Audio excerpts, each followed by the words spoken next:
أعوذ بالله من الشيطان الرجيم. بسم الله الرحمن الرحيم. الحمد لله والصلاة والسلام على رسول الله وعلى آله وصحبه ومن تبعه وله وسلم تسليما كثيرا. All praises due to Allah. May Allah's peace and blessings be upon His last and beloved messenger Muhammad sallallahu alayhi wa ala alihi wa sahbihi wasallam. Last time there is some technical issue took place. And we only had like about 37 minutes from the session. So just for fairness to our Facebook audience and those who are watching us remotely, I'm going to go over that part quickly, inshallah. Not quickly, but not in details. But we'll cover that portion that we missed last time because it's very important. Chapter 9 is one of the most important chapters in our book, Ideal Muslimah. Chapter 10 is more of like the action item, the action part with the community. But chapter 9, the Muslim woman and her friends and sisters in Islam. If you look at the Ideal Muslimah, imagine it like a tree. Imagine it like a tree. The root is like your relationship as a Muslim woman with Allah Azza wa Jal. That's the root. That's the foundation. Doesn't matter how beautiful is the tree. Doesn't matter how fertile is the land. Does not matter how expensive and nutritious the fertilizer. It doesn't matter how long the branches. All these does not count if the root is not firm and is not growing. Eventually, all this will die. All this will not count. Okay? On the other hand, if the root is strong, even if the tree dies, even if some of the branches get a frost bite, even if the fruit is sour, even if the leaves are not that beautiful, with the right treatment, with the fertile land, with the caring hands, all this can change.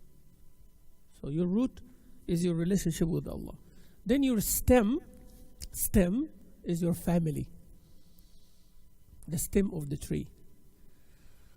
So the root of the tree, then you have the trunk of the tree, or the part that is right above the ground.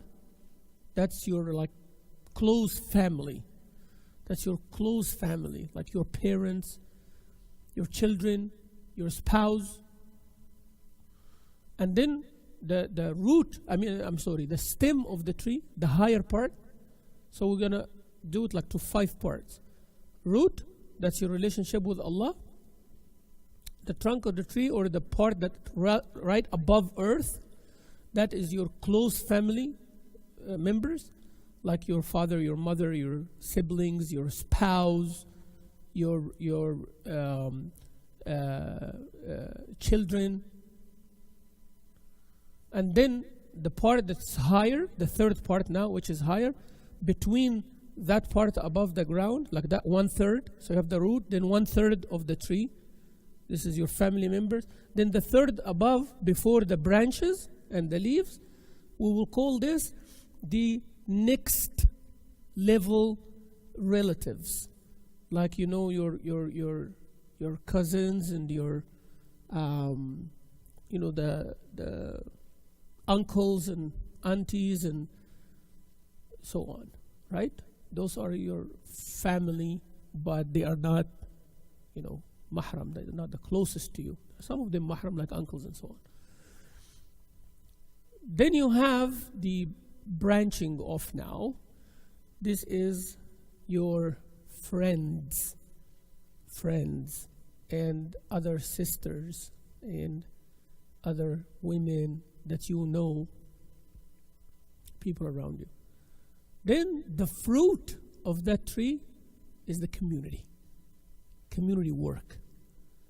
If you have that strong foundation, you have that strong stem, branches are healthy, then the leaves are vibrant, then the fruit will be so sweet. And that's what we're going to discuss in chapter 10. in the next 2 sessions, this session and the next 2 sessions. We're talking about the fruit. Most of the time, our sisters make the decision hastily and going straight to working on the fruit. I want the fruit to be good. And they work for community service. Jump into community service. It's good. Noble cause. We appreciate your eagerness and your activism. Unless you have a good foundation, it doesn't work. So you find some sisters with good intention. They want to help people.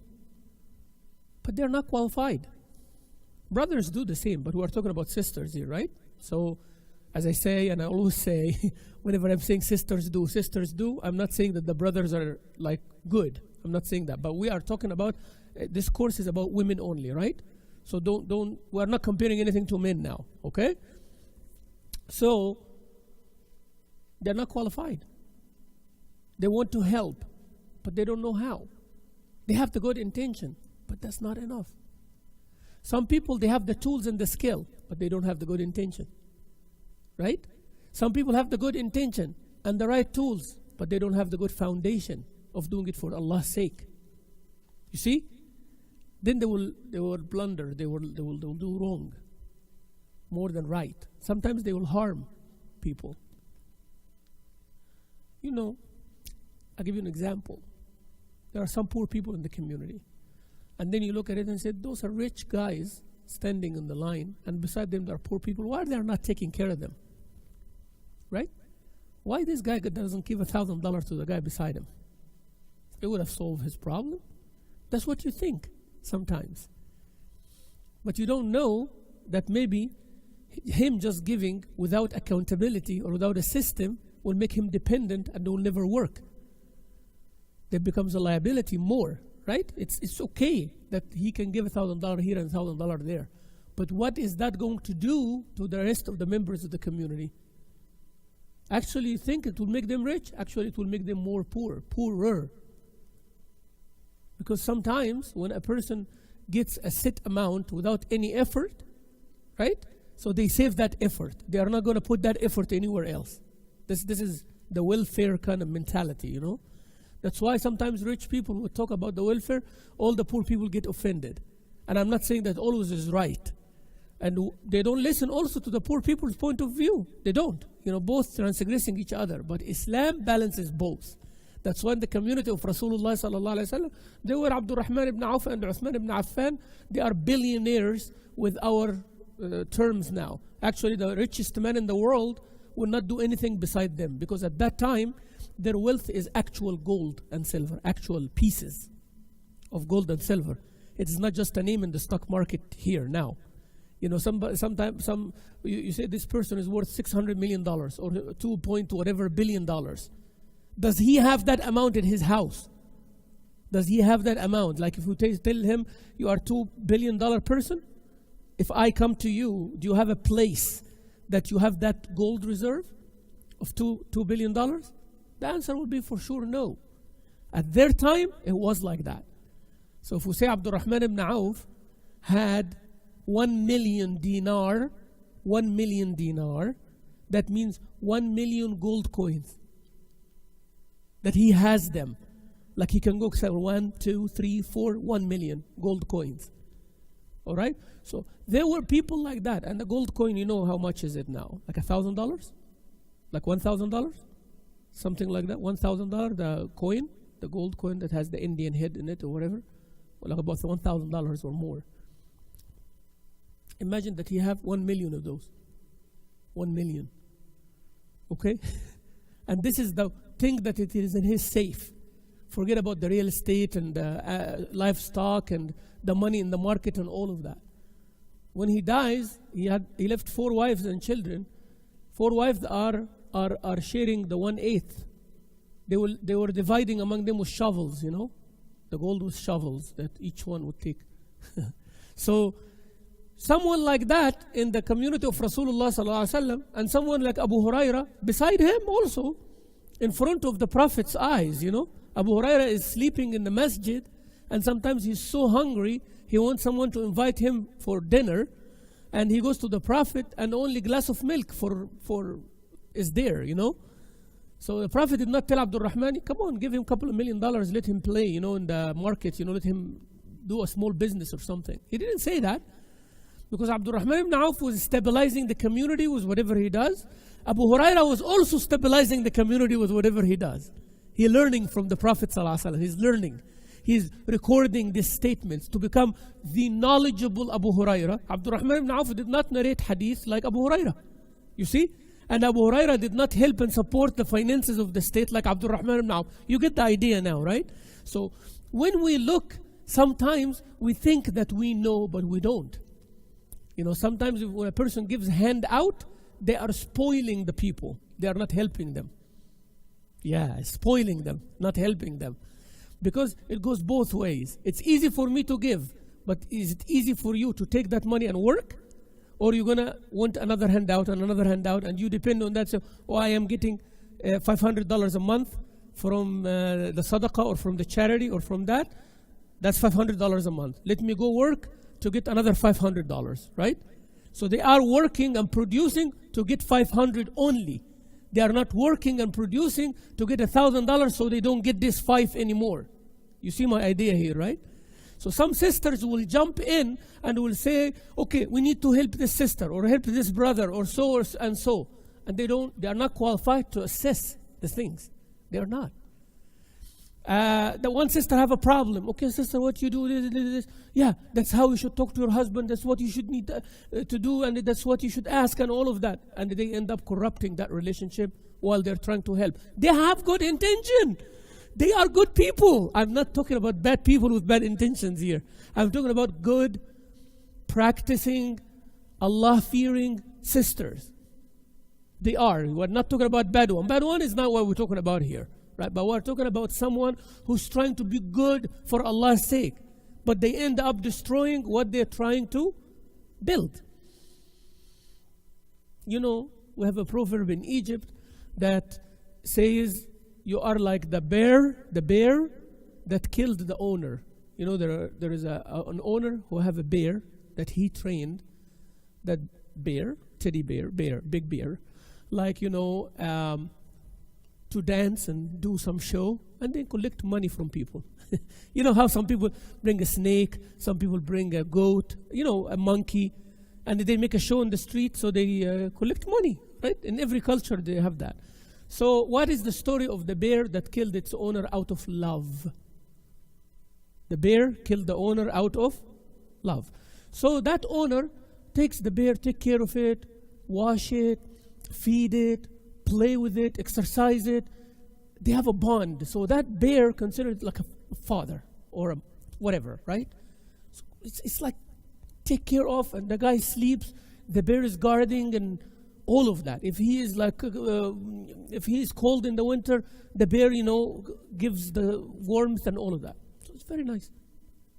One day, the man was very exhausted and sleeping under the tree, and then the bear is going around as usual. Then comes that fly. Fly. It's bothering the man. So every time he's like to sleep like this, he's bothered, And the bear is watching that. So the bear started moving the fly away, but the fly doesn't move away. It actually keeps coming and coming and coming. And the bear did everything possible, and the fly did not go away. So the bear went and brought a big stone and hit the fly, but ended up smashing the guy's head as well.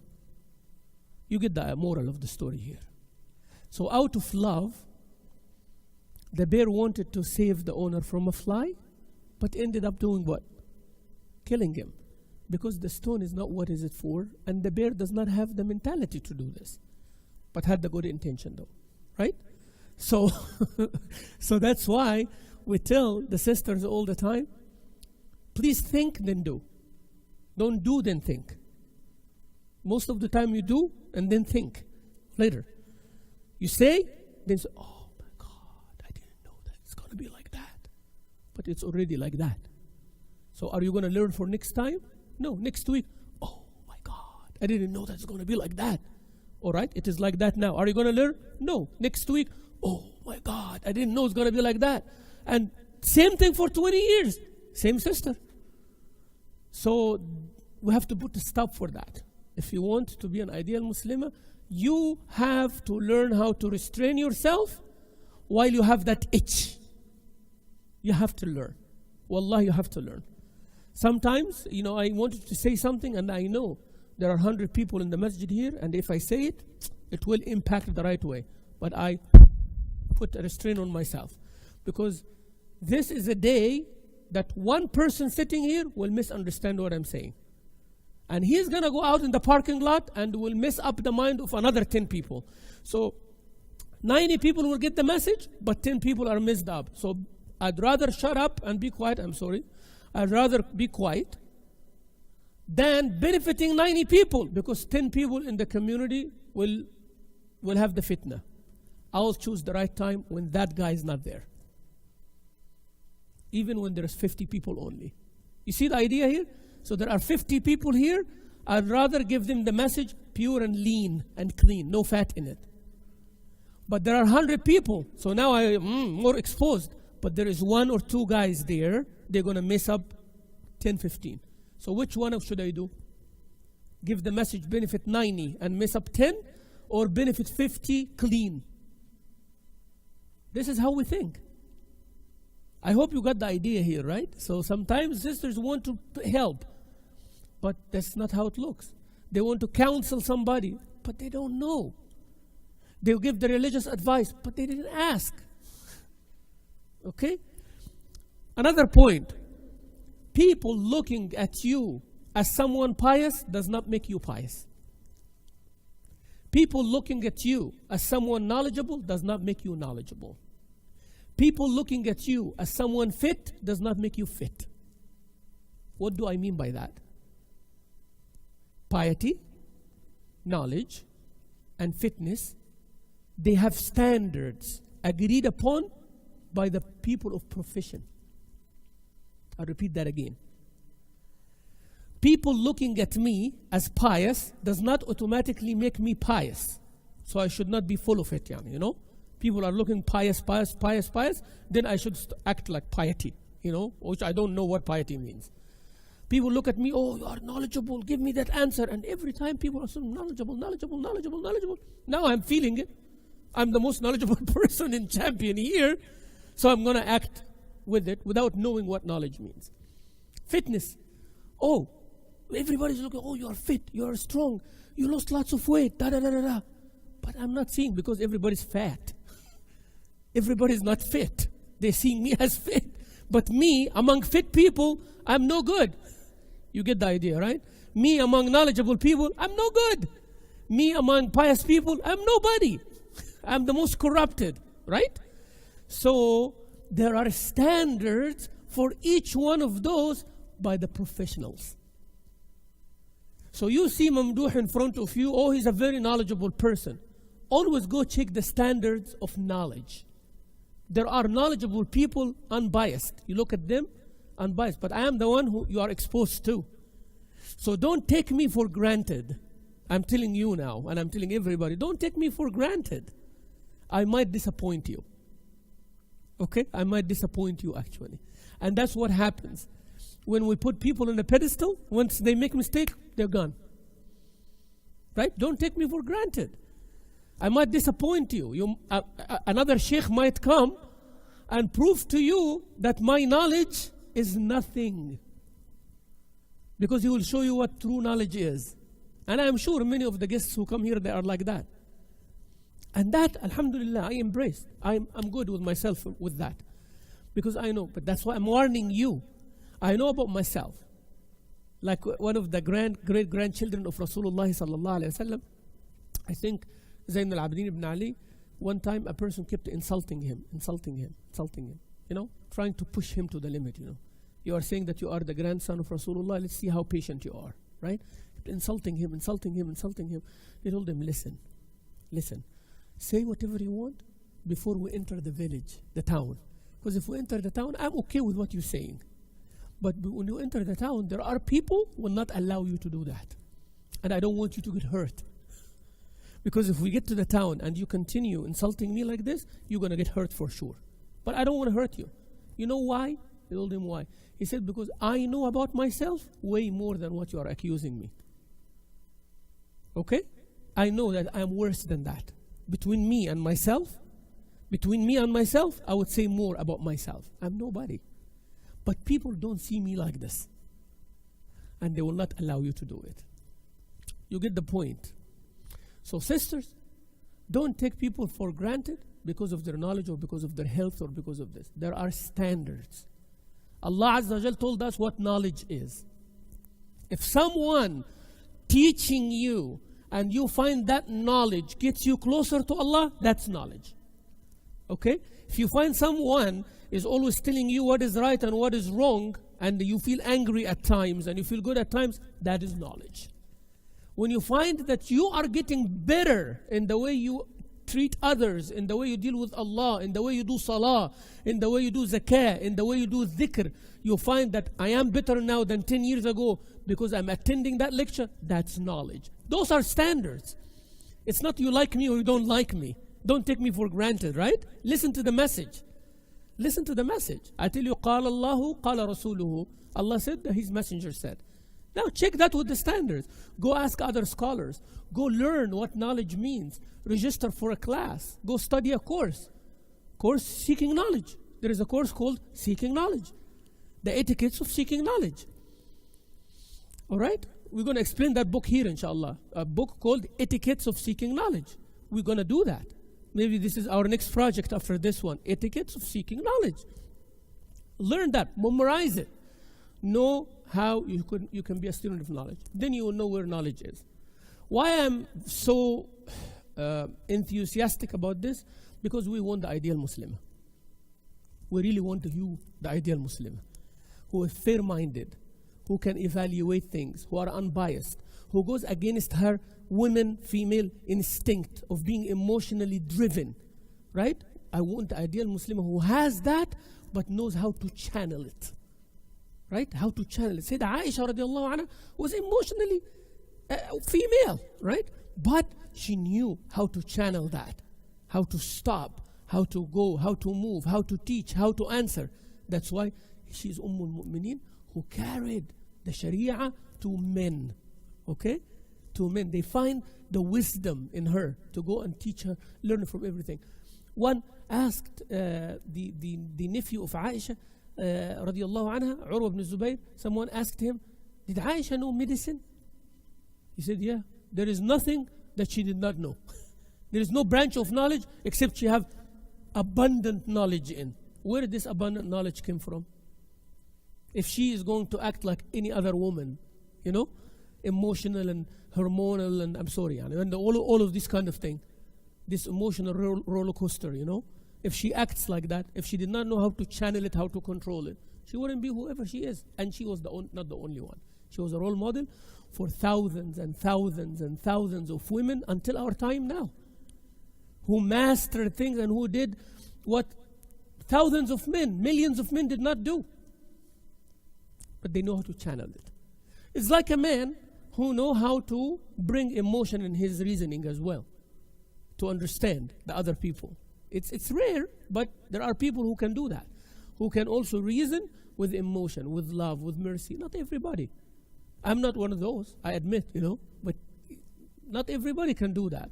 So, the fruit, which is chapter 10 that we're going to talk about, cannot be sweet and nutritious without the root, your relationship with Allah, without that trunk above the earth, that's, you know, first third of the tree, which is your family, spouse and close family. The second third, which is your expanded family and friendship and friends. And then those branches, the expanded family, then branches, it is like your friends and other sisters in the community. The fruit would be community work. So branches is like your friends and community and family, but the fruit is community work. So community work will not be successful if you are not successful with Allah. Community work would not be successful if you are not successful with your spouse. Community work will not be successful if you are not successful with your children. How are you going to help Sunday school and weekend school and full-time school and volunteering in the masjid if you are not teaching your kids how to pray? How are we going to teach our kids in the masjid toilet etiquettes of the bathroom if they are not clean at home? How? How are you going to do a cooking class in the masjid if your daughter doesn't know how to cook? Even if you do that, that's kind of like, I'm sorry, I don't want to say hypocrisy, but it's kind of like negligence that you are doing outside while you are leaving the ones inside without care, How? So this is very important, okay? So that fruit is community work, it's chapter 10. It will not be the fruit that we want without taking care of it. I want you to register that and look outside and anchor it with a tree. I want you to look outside. Just look outside. You see a tree in front of you? You see a tree in front of you? No, I want you to look. Actually look with your eyes to a tree. And those who are in the Facebook now, I want you to open your window or something and look at that tree. Register what I said with the tree in front of you right now. I want that tree to be your anchor in your head. In your head. That is, the root under is your relationship with Allah. That stem above is 3/3. 1/3 is your family, close family, blood relationship and spouse and all that. The other third is your extended family. The branches are like your friendship and the community, and the fruit will come, which is community service. I want you to register that with a tree. Okay? That's called anchoring now. Anchoring is like whenever there is an idea, anchor it with something. Anchor it with something. This is very important. Chapter 9, we talked about the Muslim woman and her friends and sisters in Islam. And I'm going to go over that, as I said, because, we lost it last time. So this time I'm going to mark it chapter 9 and 10. All right? Then after that would be, in Facebook you'll find 9a. Right? So this is going to be 9b and 10. All right? 10a. Then we'll have 10b, 10c like that. Right? So the ideal Muslimah, she loves them as sisters for the sake of Allah. And we talked about the hadith of Rasulullah sallallahu alaihi wasallam, that there are two people under the shade of Allah, those who love each other for the sake of Allah. Not only males. Even the hadith said rajulaini, two men. So whenever you see that, women are included unless there's something separate. But always it is like that, and this is how Arabic language functions. So go back to the lecture and you will understand in the beginning. This doesn't have to do feminine versus masculine. This is how Arabic functions. Everything is either feminine or masculine, does not indicate gender necessarily. We refer to Allah with the masculine pronoun, Ta'ala Allah. Allah is above all of that. Angels, we refer to them with the masculine, even they are not masculine, not feminine, not in between, nothing gender indicated. Same thing for the wall, the carpet, the clock, everything. All right? So when Allah Azza wa Jal said two people, male pronoun is used. Right? Because we either have to use the male and the female, but this is the tradition of the language. This is nothing personal, So women are included. They love each other for the sake of Allah. It doesn't mean that they agree on each other on everything. For the sake of Allah, meaning if one of them trying to do something wrong, the other one pulls them. Right? If one of them is lazy, the other one pushes forward to do good. That's loving for the sake of Allah. If you say something wrong, the other person disagrees with you. That's loving for the sake of Allah. If you say something good, the other one commends you and encourages you. That is love for the sake of Allah. And so on and so on and so on. The status of two who love one another for the sake of Allah, they are in the shade of Allah. They are standing on the pulpits or member of light. In Yawm al-Qiyamah, the prophets and the martyrs. The messenger said, who are those lucky people? And Allah said, those who love each other for the sake of Allah. Allah will call upon, where are those who love each other and praise me and love me and all of that?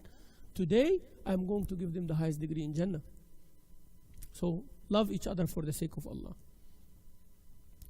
The effect of love for the sake of Allah on the life of Muslim men and women. You see that. As I said, if your foundation is good, everything comes from it. If you ask Allah for rahmah, mercy, you will be merciful and people will enjoy that mercy. If you love Allah Azza wa Jal for real, you will love people for real. Even if they don't love you back. Because you love them for the sake of Allah.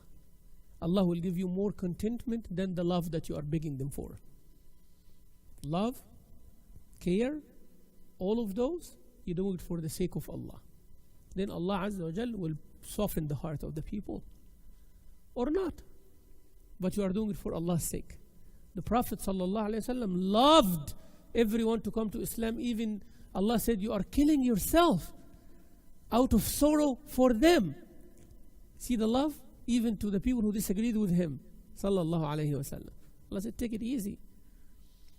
Because he loved Allah so much. He knows what Allah has for people.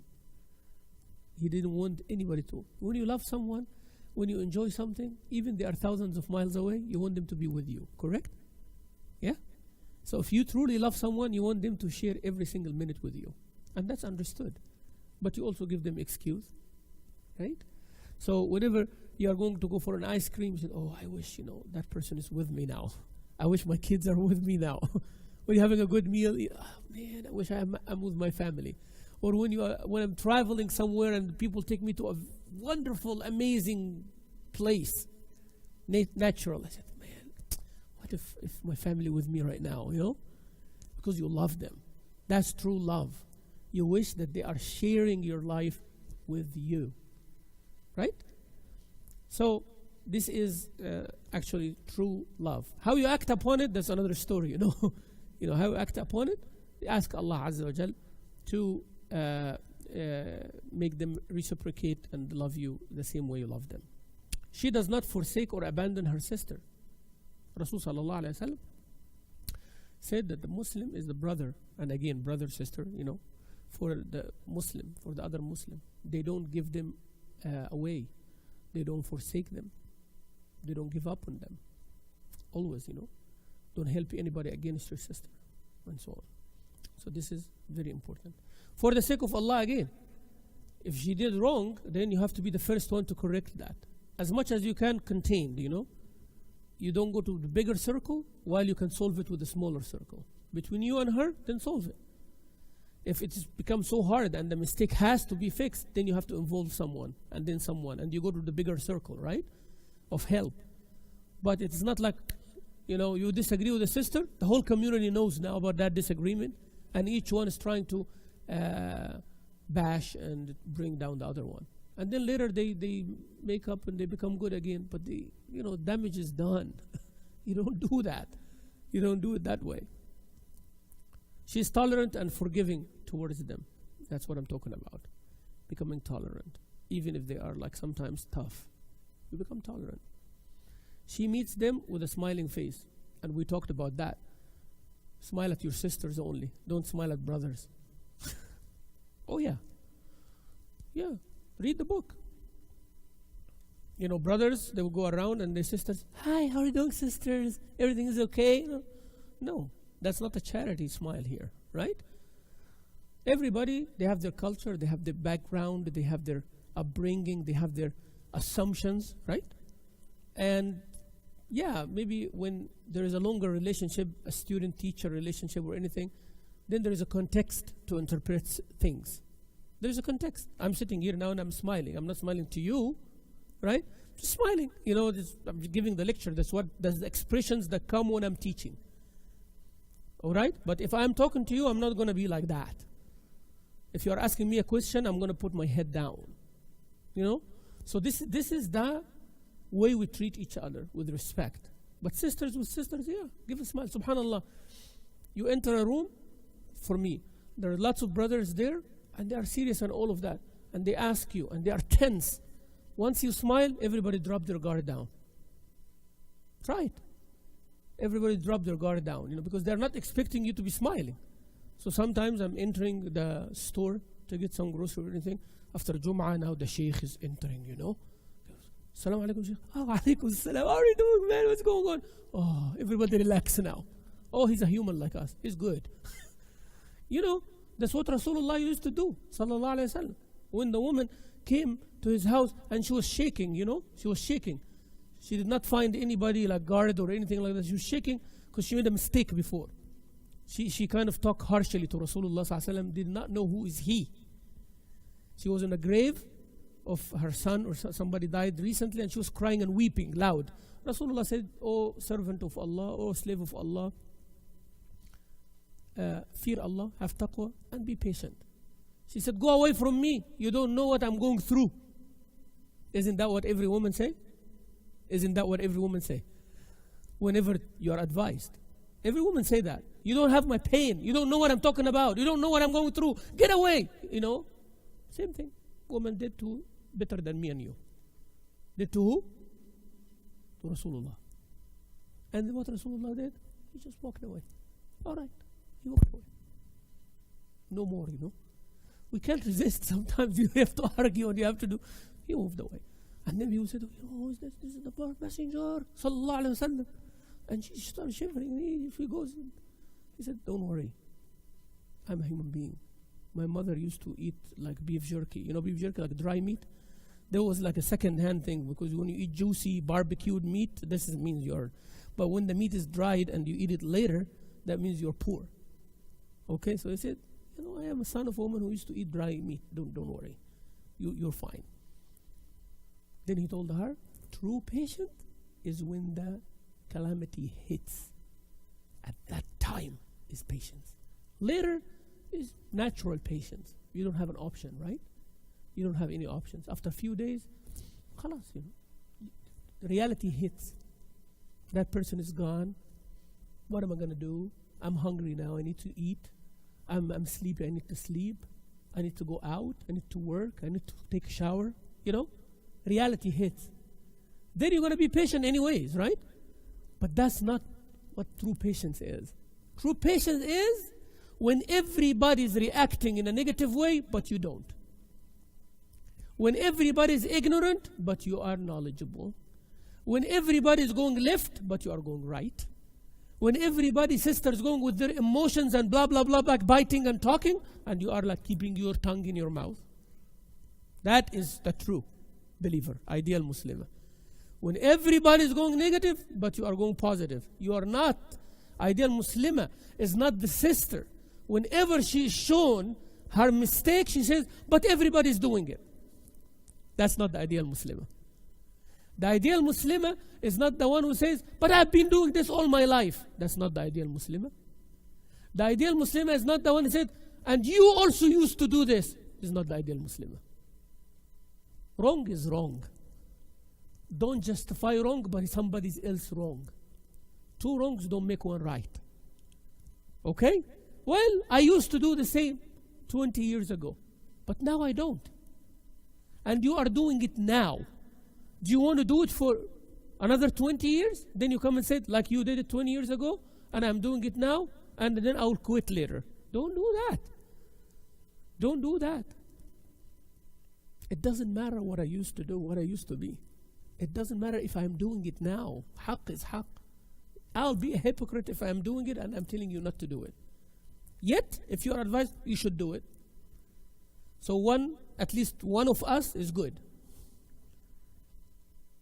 So the ideal Muslimah does not justify wrong by other people's wrong. You're wrong, you're wrong. End of story. Then be right. See, that's the step now. That's the actual process. Be right, do the right, say thank you, and then come later and advise me. You see now how it works? Come later and advise me. When I tell you, you know what? You should read more. You should read more, sister. You should read more Quran. But you don't read Quran. But you don't read Quran. Look at you. Look who's talking. Well, did I ask you something wrong? Did I tell you to do something wrong? Did I tell you to do something wrong now? What did I ask you? Is it something good or bad? Good. You want to do it? So go ahead and read Quran and be good at it. Then come back and say, Wallah, your advice was great, Sheikh. Read Quran. Why don't see you reading enough Quran like you used to before? See now? It's turned now. That's better. Don't you think? Don't you think? Somebody told you, go study, go get a degree in Quran and a degree in Islamic studies. Said, but you don't have one. Why are you telling me to? And then, I don't have one. Now you don't have one. And you're not going to get one. You see? But you say, wow, yeah, I never thought about that. You go search, register for a degree. 2 years later, Wallah, thank you so much. May Allah reward you. All credit goes to you. Without your advice, I didn't have a degree. Now what do you think I should do?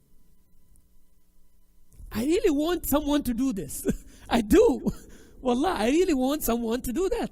Take advice from someone who's not following his own advice, go succeed, and then come back and give them advice. How about that? For Allah's sake, not to prove anything. For Allah's sake. Wallahi, we'll be a better community. We will be a wonderful community if we just take the advice without being offended. She meets them with a smiling face. We talked about that. She is sincere toward them. It's not to score a point. It's not to make them feel good. It's not to make them feel down. Even when you are sure that somebody is bringing you down, take it on the positive side. Why should I allow them to bring me down? Even if they're trying to bring me down, I'm going to go up. You know, my brother yesterday was talking to me. He's an executive in a company, director in a company, and he interviews people, recruiting people for other companies. So he's doing the job for big companies. So someone will come and do a 6-figure job. They ask him to interview them, you know, before they go. So he does that. So he said, I was interviewing a sister, a woman, yeah. Not a Muslim, but a woman. He's interviewing a female candidate. A female candidate is interviewing her for a job under him, in his company, not for another company. You know? And he goes and he says, why you want that job? Oh, I want the job because such and such and such and such, and I did such and such. He says, your achievement is nothing. Your achievement is nothing. So she started crying. He said, you know, don't sit here and tell me, oh, I achieved this, I achieved that. Your achievement is nothing.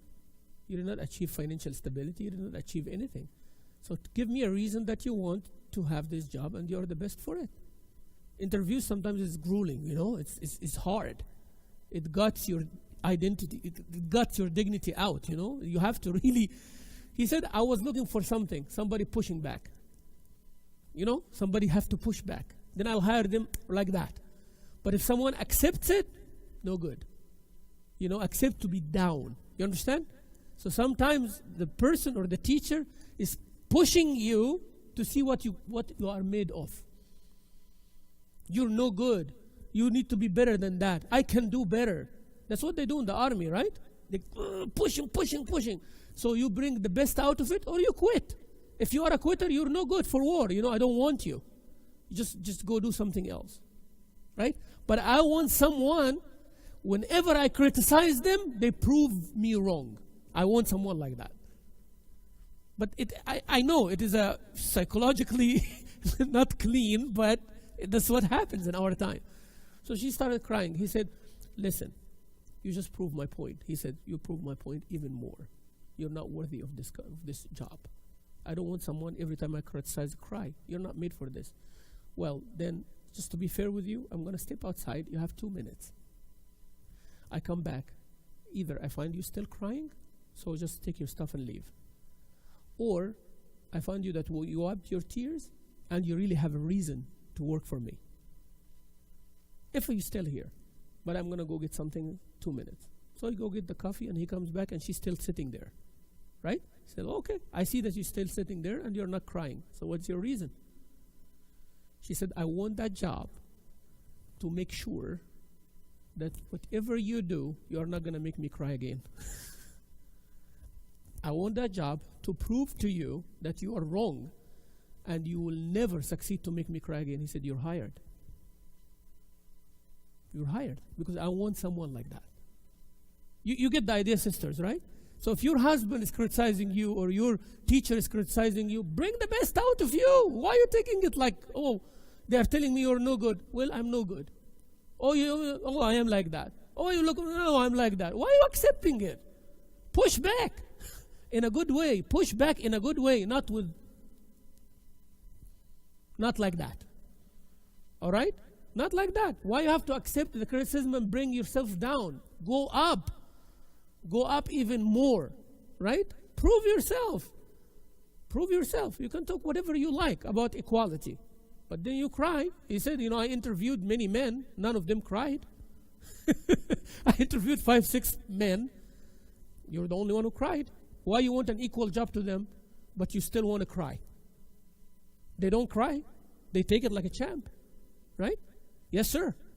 It's not going to happen again, and move on, and they become good. Be like them. Yeah.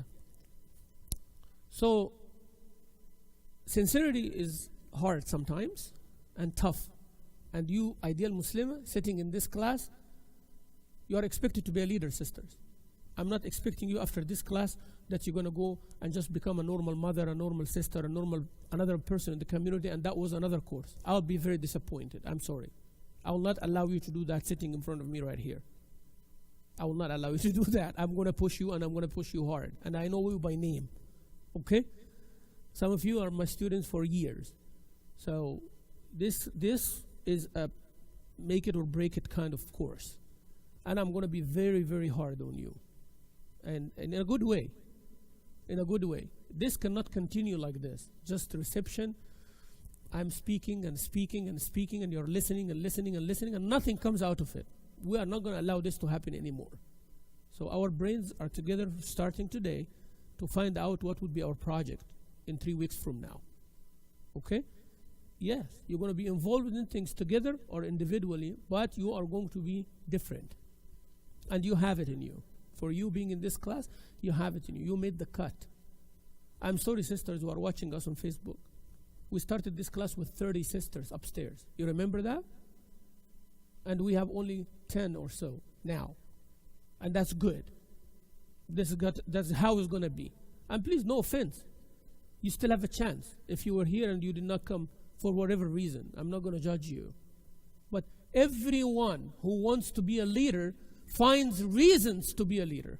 And anybody who wants to quit finds excuses to quit. And this is the law of nature, you know. Nobody's going to sit for you and, you know, pat you on the shoulder and say, oh, honey, yeah, you're good, come on. It doesn't work like that anymore, you know. Not here. Not in leadership of the community. You're going to prove that you have it in you. Yeah. A general for the Navy SEALs, he stood one time and the thing on YouTube, like 5 minutes or speech. It was one of the most amazing, empowering speeches I've ever heard in my life. That one. And he started with having to make your bed. You know, making your bed in the morning. He said, my training of the most advanced elite group, fighter group in the world, starts with making their bed in the morning. You know? He said, making your bed teaches you discipline, teaches you commitment, teaches you cleanliness, right? Teaches you care about yourself, okay? And then whenever you have a miserable life with me training you, you come back to a made bed. You know, a good bed to comfort. So always there is something good about that. And then he started talking about other things. He started talking about other things, like how he deals with people and how he brings the best out of them and never ever look down upon someone. Just empower them enough to bring the best out of them. And that can be by harsh things. So sisters, this is leadership. This is really taking it to the next level. She's faithful and kind toward them. We explained that. She's kind to them. She does not gossip about them. You know this better than me. 2 sisters standing, 1 sister coming. They're talking about her. And when she comes, oh, Habibti, how are you doing? And all of that. And then the first one moves out, and number 1 and 3 started talking about number 2. Right? And all of them pretend that everything is nice and dandy. That's not the ideal Muslimah. You see this in front of me, you stay away from this group. I'm sorry, sisters. I'm going to say it, and I'm going to say it very openly. It does not matter if that woman or that sister is your friend for 20 years. It doesn't matter. If she did not help you to be stronger in your deen or dunya, that's just an acquaintance, even if you say it's your friend. Can be a neighbor, can be an acquaintance, right? Can be, a gym buddy, or, a sister who comes with you to the masjid, or you guys go to the mall together, but that's not your friend. I'm sorry what you call her. And I said, it's going to hurt. I told you it's going to hurt. If you find someone every single time you hang out with them, something negative happened the next day in your life. And when you trace it back, you find that it goes back to that person and something that they said to you, directly or indirectly. Think about it. That's not your friend. Might be a good person for herself, but she is detrimental to your relationship. Sorry. You know, sometimes people talk to us and fatwas. And then you kind of dig, and then you find that negative company is what it is. And sometimes you are attached to a negative person so much, by the way, you become addicted. People addicted to heroin is not because heroin is sweet. People addicted to smoking is not because smoking is a healthy habit. Do you think so? Are they addicted to smoking because smoking is like, you know, you are drinking juice? You know, I enjoy like, you know, drinking juice. I enjoy like drinking tea. But some people enjoy smoking. It doesn't make smoking good. So you enjoy being with a person you don't know. When I was in middle school, before I finished middle school, I was always young, 2 years younger. I told you that before. 2 and sometimes 3 years younger than my peers. Always. Because I started school very early. So, may Allah forgive everybody, but there was a kid that I cannot live without. Like, you know, always hanging together, you know, in middle school. And my father said, Ya Ibni, this is not a good company for you. You are a hafiz of the Quran. You're doing this. Every time you hang here, I don't see you in the Asr in the masjid. Every time you hang there, you don't pray Isha at that night.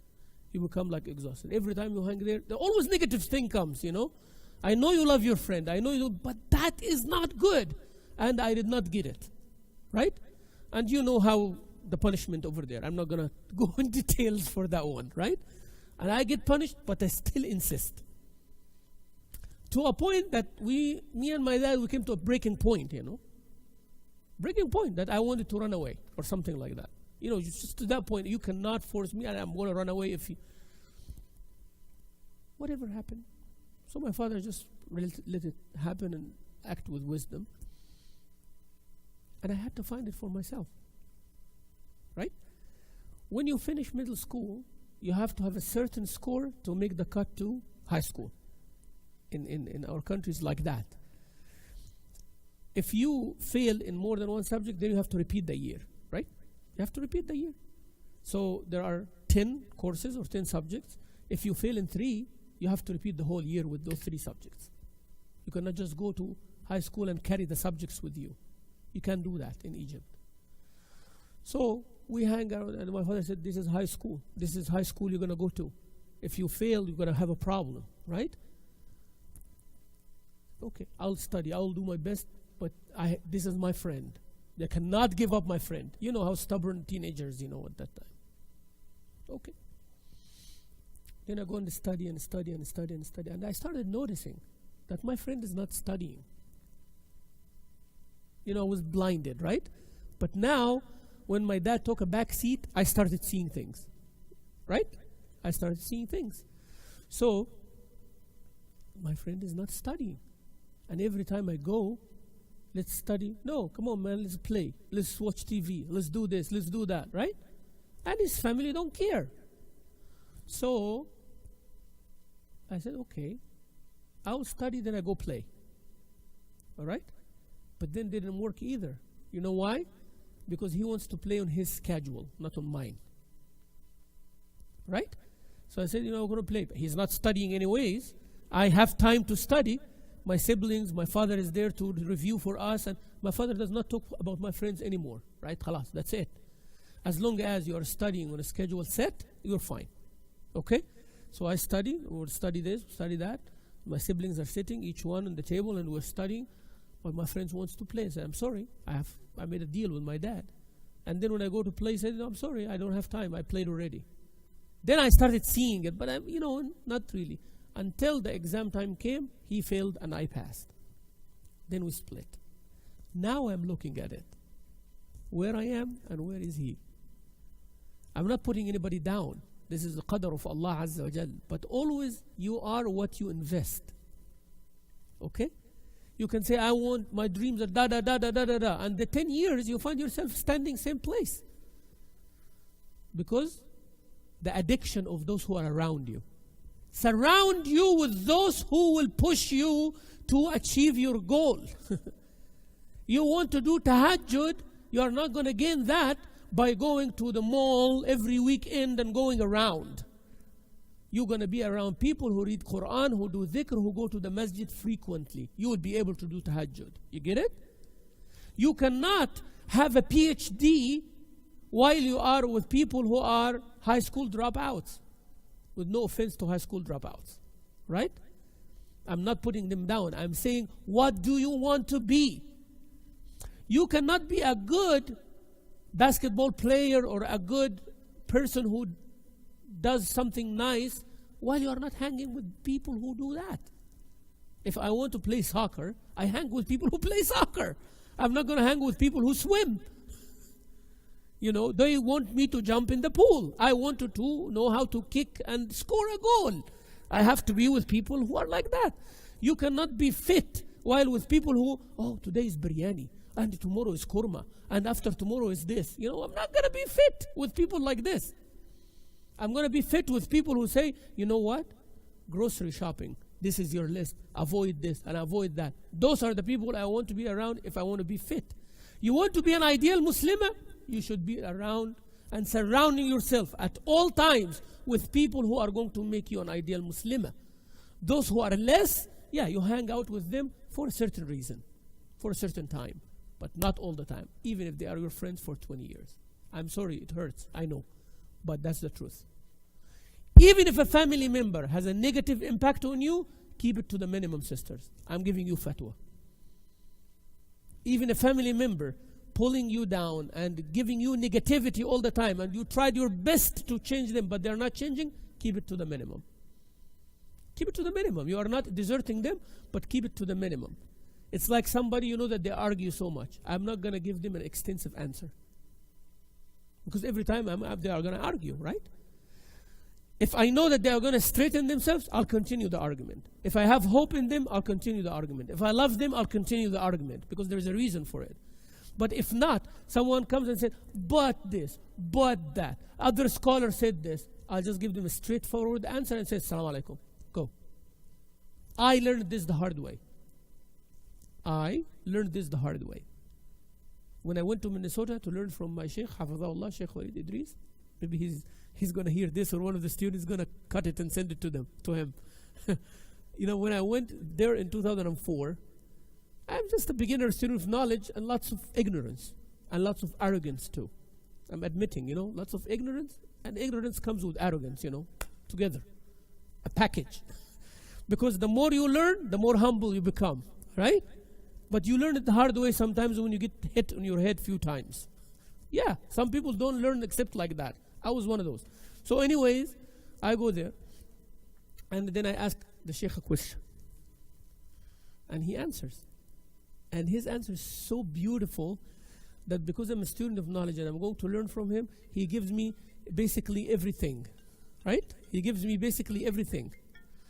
So I asked the Sheikh, this fiqhi issue is such and such. He said, Wallah, Al-Ahnaf say this, Shafi'iyya say this, Malik al-Hanbali say this, Sheikh al-Islam Ibn Taymiyyah chose, and I think in our time such and such. So he give it to you like on a silver platter. Imagine if you're asking 2-3 mas'alas like this every day. Within 1 year, you become like, oh. Did I appreciate it? No. So, you know, he asked, but I said, but there is another opinion. So the Sheikh looks at me and smiles and said, oh, it's worth looking at. And he stops. All right? Now, next time, I'm not noticing. It took me a while, a couple of months until I saw the pattern. So next time I ask him a question, I find the answer is getting shorter. You see what I'm saying? The answer is getting shorter. When I said, fatwa is such and such. Then I tell him, but Sheikh, he said, yeah, it's worth looking at. I need to go look at it and I'll check back with you. So the Sheikh is saying, like, you know, I don't know, so I'm going to go learn and come tell you. But then I said, what is the Sheikh actually trying to do with me here?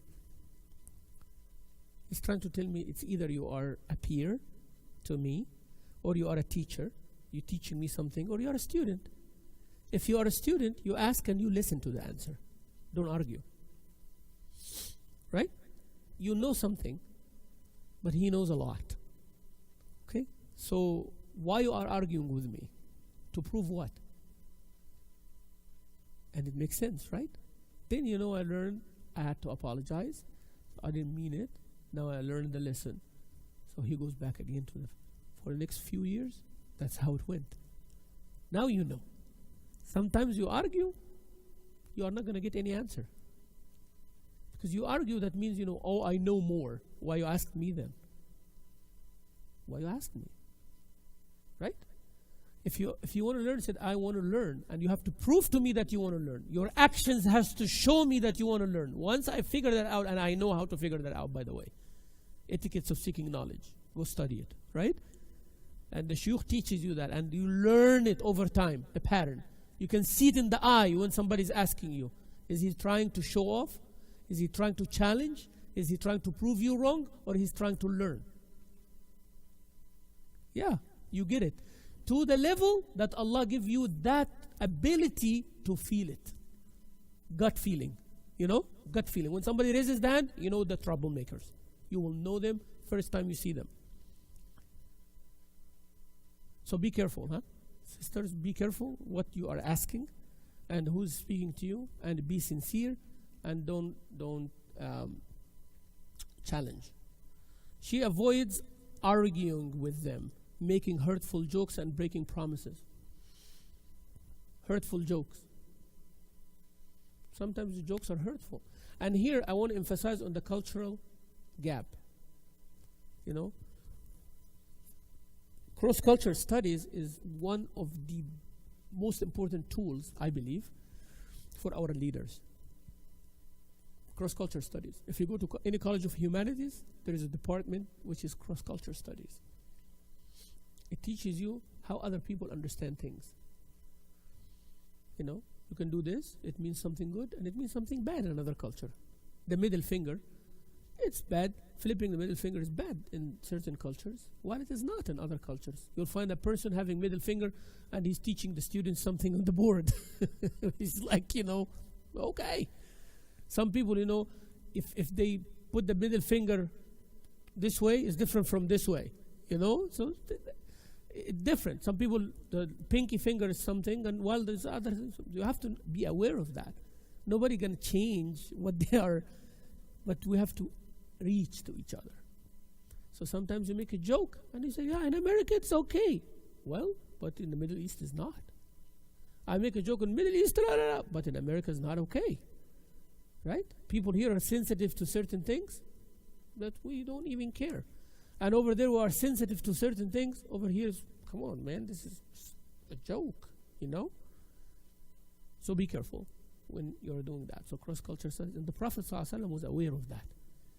When a person, the Prophet ﷺ, Allah himself told the Sahaba in Surah Al-Hujurat, not to raise their voices in the presence of the Prophet, right? We all know that. He said, if you do, Allah will wipe your good deeds. You see how the big threat? يا الذين آمنوا يا أيها الذين آمنوا, you believe, لا ترفعوا أصواتكم فوق صوت النبي. Don't raise your voices over his voice, sallallahu alayhi wa sallam. ولا تجهروا له بالقول, and don't speak on this high tone when you're speaking to him. كجهر بعضكم لبعض, like you do toward each other. To each other is okay, but to the Prophet is not okay. أن تحبط أعمالكم وأنتم لا تشعرون. If you do so, all your deeds will be wiped out while you are not feeling it. You see this here? Keep that in mind.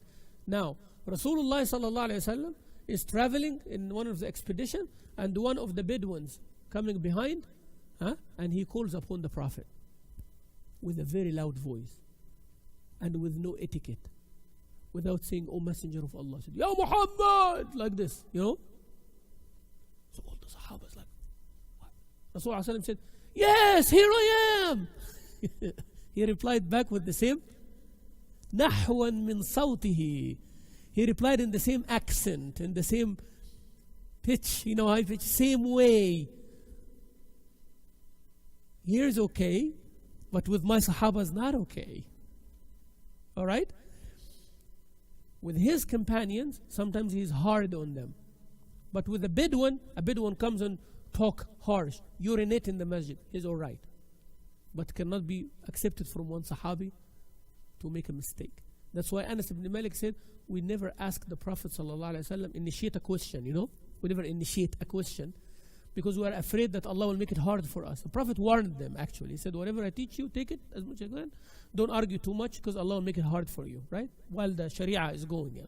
But a Bedouin comes and he asks all the questions the Prophet asks. So Anas said, we always wish that a Bedouin comes. A Bedouin comes and with their roughness, they come and speak to the Prophet, so the Prophet gives them and we learn. But you see the idea here.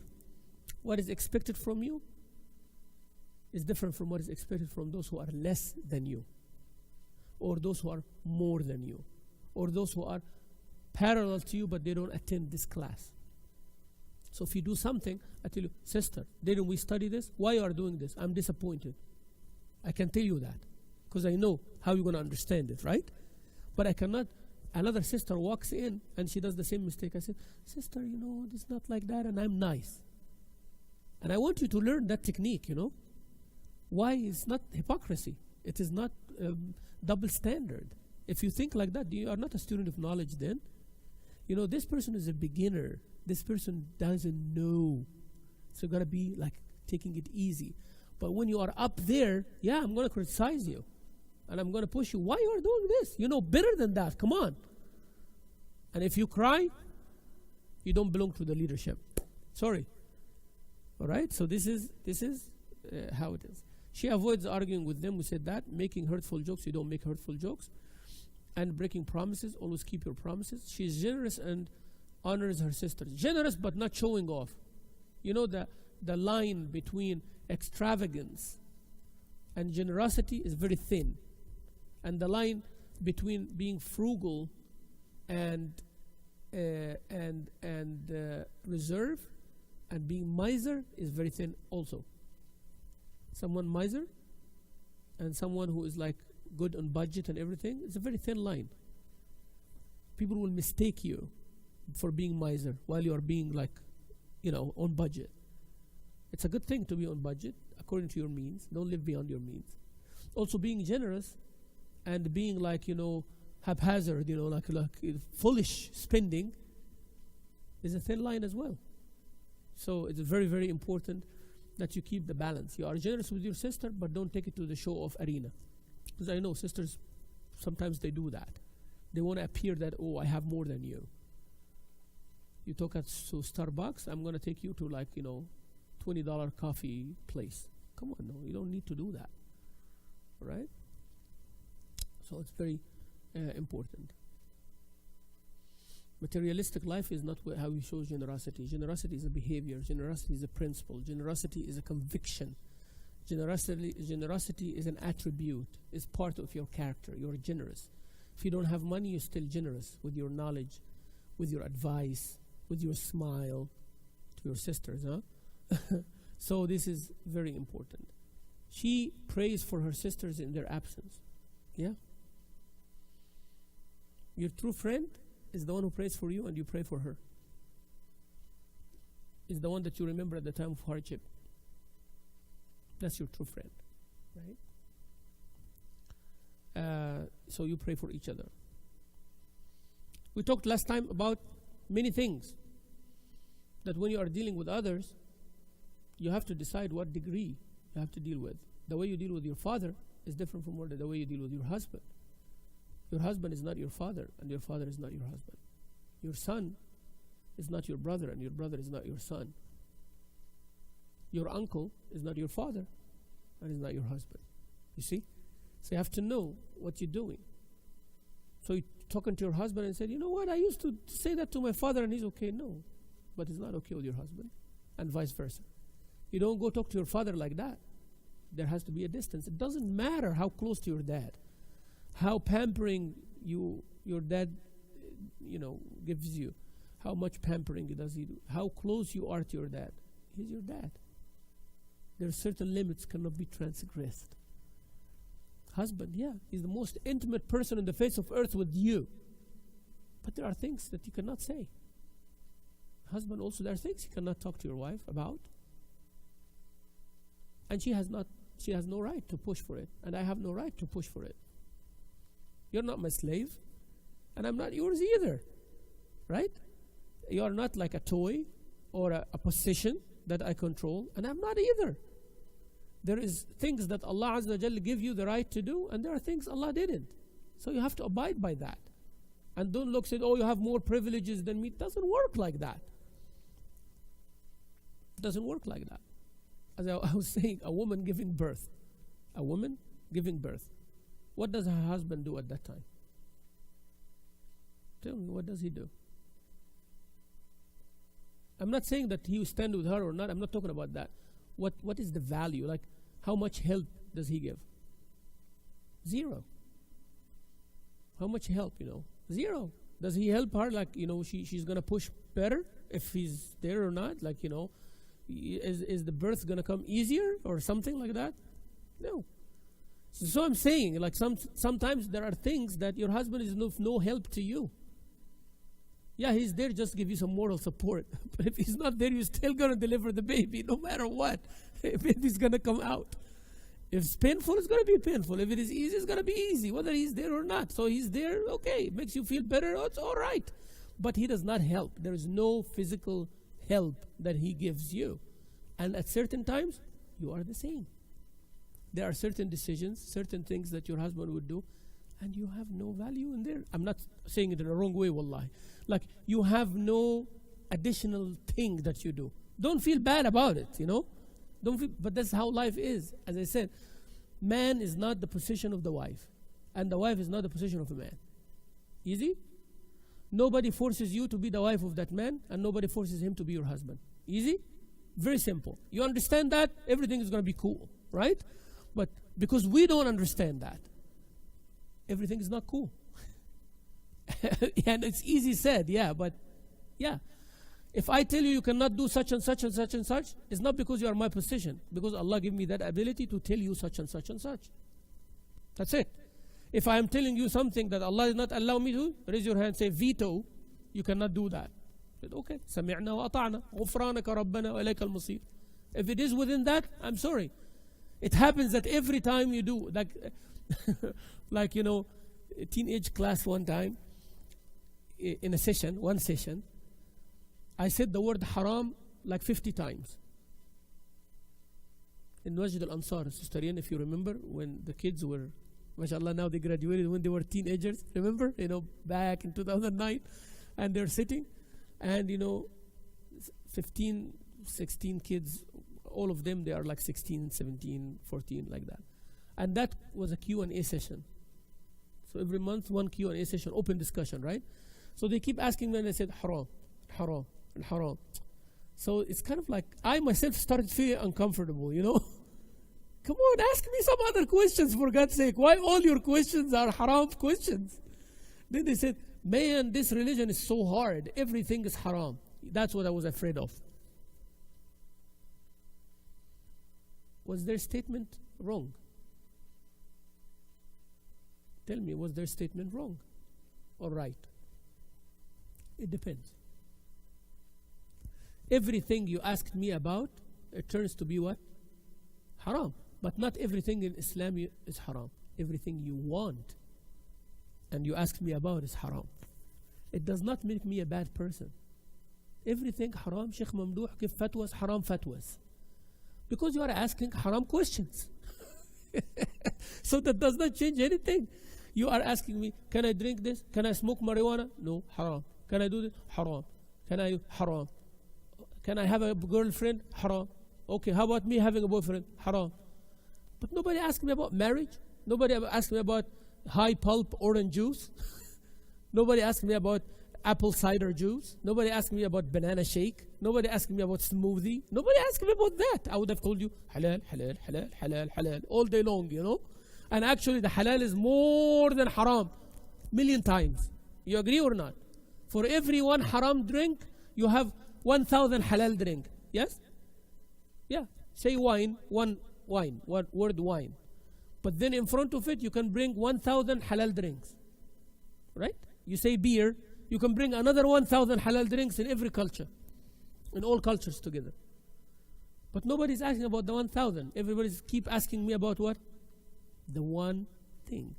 So that's what a sister would do. If she is with the teacher or with the husband, and then the husband said, why you did this? That was wrong, because such and such and such. A couple of hours later, another wrong. Tomorrow is wrong. Why?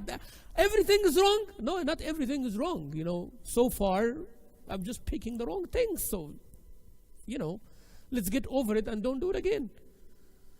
If I'm exaggerating, that's another thing. Also, I should not be always picking on that. And to be fair, a wise person choose times, not always criticize. You just give also good words and all of that. So it goes both ways. Be careful also, sisters, of relationships. As I said, your uncle is your uncle, yes. But you cannot deal with your uncle like you deal with your father. Father? Yes, you can hug and kiss and all that. Your uncle, same thing, paternal uncle. But there are things that you cannot, limitations. So watch what you say, watch what you do. Watch how you dress. You can dress in front of your father different from what you dress in front of your son. Right? Your son, who's not married, who's 18, 19 years old, you cannot dress like you dress in front of your husband. You cannot dress in the living area with your children around, young children even, what you dress in the bedroom. And you say, oh, they are young. Yeah, they are young, but they are human. They have eyes. And subhanAllah, the sexual instinct is very young. At very young ages, grows with us. Not in a negative connotation, but, that's how we identify. That's how we, connect with that part of our life. This animalistic instinct starts at a very young age, as young as 3 or 4 years old.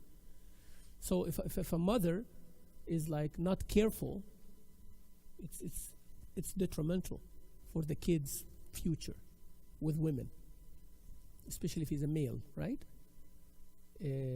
Taking shower while the kid is taking shower with you, be careful. What age, until what time, be careful. Father was a female daughter, with the daughter, and the mother was a male with the son. There are limitations also, and these are things up to culture, but religion also interferes in this. So, bedroom clothes is between you and your husband only. Right? Once somebody enters or you exit, be careful. Everything changes. You put a robe. You don't go in a nightgown outside and walk, prepare breakfast and stuff like that. While, it's transparent and showing, the rest of... No, that's not acceptable. Your son, yes, your son. You have him in your womb for 9 months, but now he's an independent, human being who is looking for a spouse, who's looking for a mate, for a female, and the female closest to him now is his mother and his sister. Right? So don't give the wrong ideas and don't entice that in a wrong way. In front of father is different from the uncle. In front of father and uncle is different from the son, from your siblings. Be careful. A cousin is a no-no. It doesn't matter. You were raised together or you were not raised together. It doesn't change the rule of Islam. You have feelings for each other. Oh, she's ugly or he's not handsome or whatever. I never thought about him. He's like my brother, but he's not your brother. He's like my brother, but he's not your brother. Even if you say he's my brother, he's not your brother. He's not. Simple. Right? So you cannot talk. He's like any other stranger. Any other stranger. Any other stranger. Nothing. You cannot go out together. You cannot joke together. You cannot drive together. You cannot talk on the phone together. You cannot chat on the internet. You cannot do that. I know it's lots of restrictions, especially if this is the life that you were familiar with. Again, people quit smoking because they're going to die. People, quit eating and splurging in different things because they want to lose weight and they want to be fit. So you abandon many things that you are used to and you love it. It's part of your life because you want to be better, right? So that's how you want to be ideal Muslimah? You're going to quit. Sorry, but you're going to quit. Especially when you come face to face with an issue that either you quit this or it's going to destroy your life. What are you going to do? Oh, I cannot sacrifice my friends. Well, okay.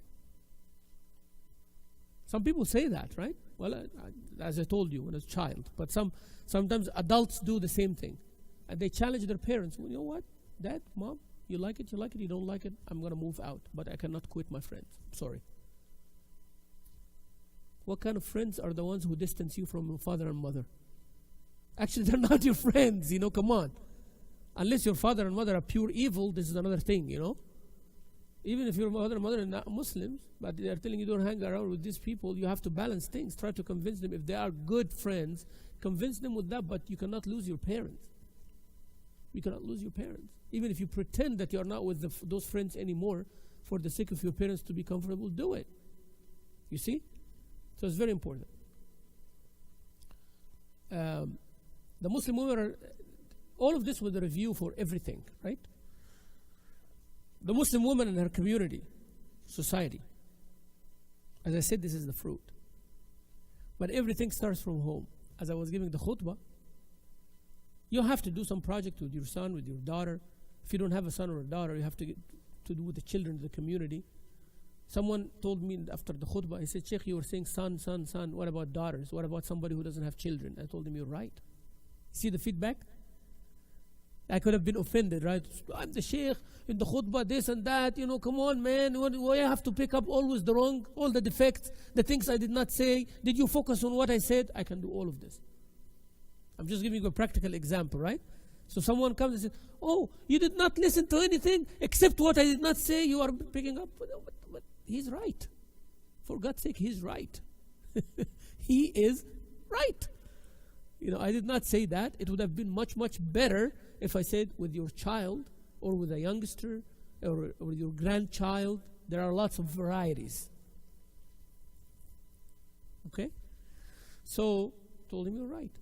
So, if you don't do that project with your child or with a young person in the community, how you expect them when they are in your place to do projects?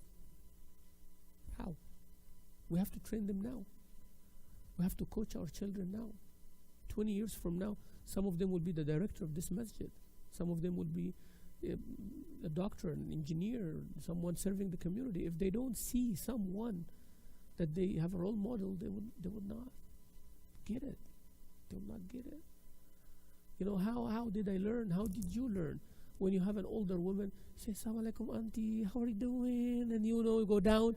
Where did you learn this from? Tell me, where did you learn this from? Seeing your mother doing it, your older sister doing it. Someone told you to do it. Am I right? And then you end up doing it. But those who are in an individualistic, selfish culture, they don't do these things. It's all about me. What makes me feel good? Oh, hi, how are you doing? If you just frown upon me, I'll leave you and go to someone else. That's it. You don't make me feel good. You make me feel good, you're my friend. You don't make me feel good, I don't want you. But that's not Islam. That's not right. Everything starts from home. Your daughter, she would be a good wife, a good mother, if you train her to be. If she sees that role model. Okay? If she sees a father and a mother fighting all the time, she's going to be scared of marriage. Right? And most likely will be scared, will be afraid to enter that relationship. And if she enters, she'll fail miserably. Poor girl. And a boy, he sees his father abusing, he ends up being abusive too. They imitate. And abusive to his own mother, by the way. Don't be deceived that the son is defending his mom against his dad's abuse. Because once his dad disappears, he becomes the abuser. If not to his mom, to his wife. Because this is the model that he saw. It's ingrained in his head. So, yeah, it's dangerous. She has a good attitude towards others and treats them well. You see the word? She has good attitude towards others. Others. Those others can be good, those others can be bad. It's all about attitude. It is how you handle things. It's not how bad they are, but how good you should be. Easy said. It's very hard. It's hard, very, very hard.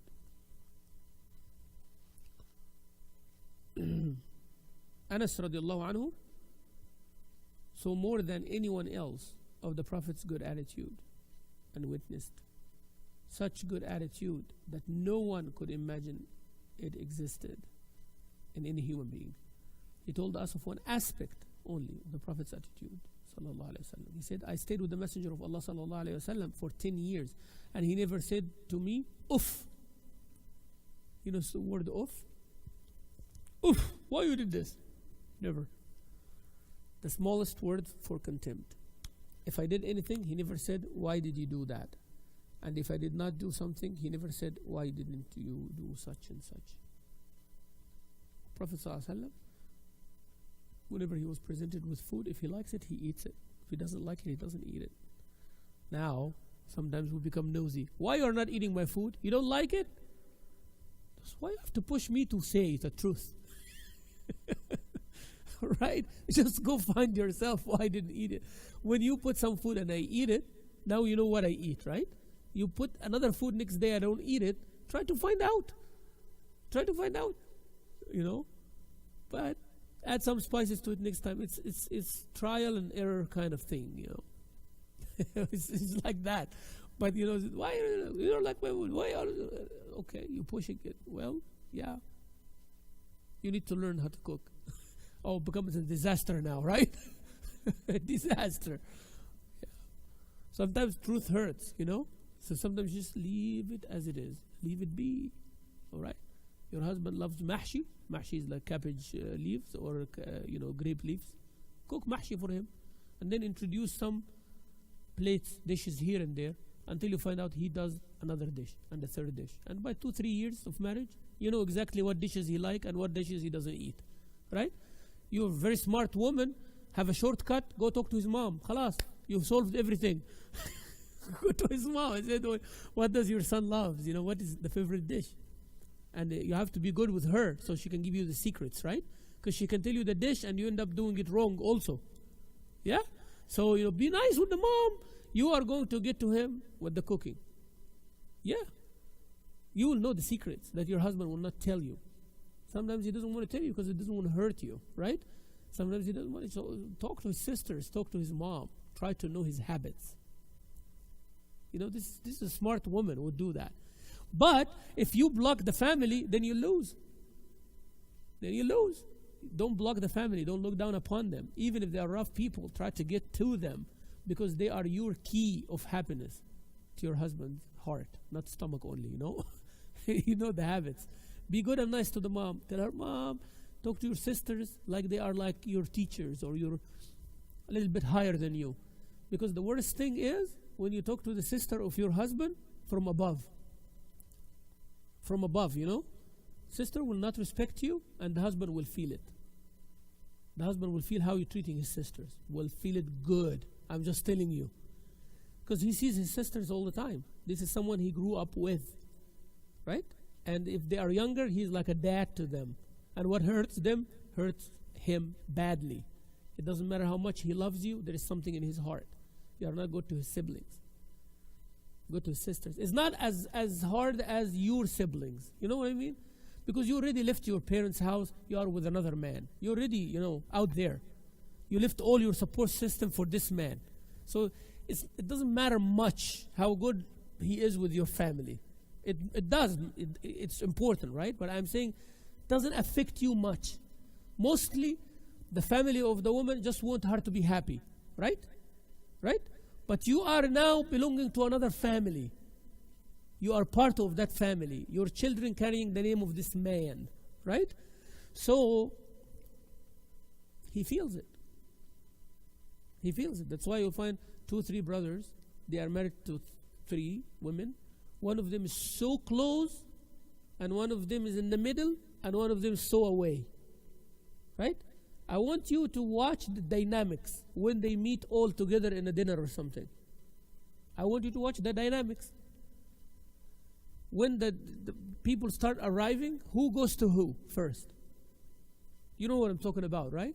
I enjoy these things, by the way, because I studied. So I sit there and I enjoy. I see the one that you shake the hand, and the one you shake the hand while your shoulder is away, and the one that you hug and kiss, right? And the one you kiss while your cheek is up like this. I see all these things, you know. Sometimes you kiss somebody, but your cheek is up. Means I don't want to kiss you, but I got to. All right? And someone like, you know how, when somebody wants to drink, how many people run to bring them a drink? Okay? And what kind of gathering that everybody's busy on their phone? And what kind of gathering everybody's like talking? So watch these things and learn from human behavior. Islam is telling us to be close to each other. But sometimes we don't care, you know, we don't. So be good to the people that you will benefit from for the sake of Allah Azza wa Jal. Even if they are harsh, even if they are hard. Go talk to your mother-in-law. You will know more about your husband than you even think. She is a shortcut, wallahi she is. His sisters, shortcut for you, but you become their friend. And sometimes you help them doing things. They want to babysit, they want something that you know, you teach them something, you give them a diet, you give them a recipe, you said, you know, I can help you, you know, help each other. You know, you want to stay with your husband, like a date night, I'll take care of your children, and next week you do the same. You know, be like that. They appreciate this, they will give you tips. You know, my brother, when we were young, he's like this. I cooked a cookie for him, and he and you get those tips free. Instead of trying in the poor guy, you know, what kind of dish, and you become offended, and all day long I'm trying to cook this for you, and you didn't eat it. Well, yeah, I know, but I ate better, you know. I know how to eat this thing.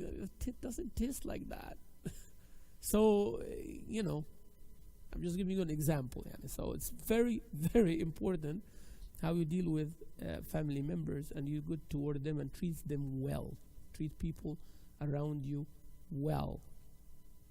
Islam is the religion of compliments, but you don't over-exaggerate.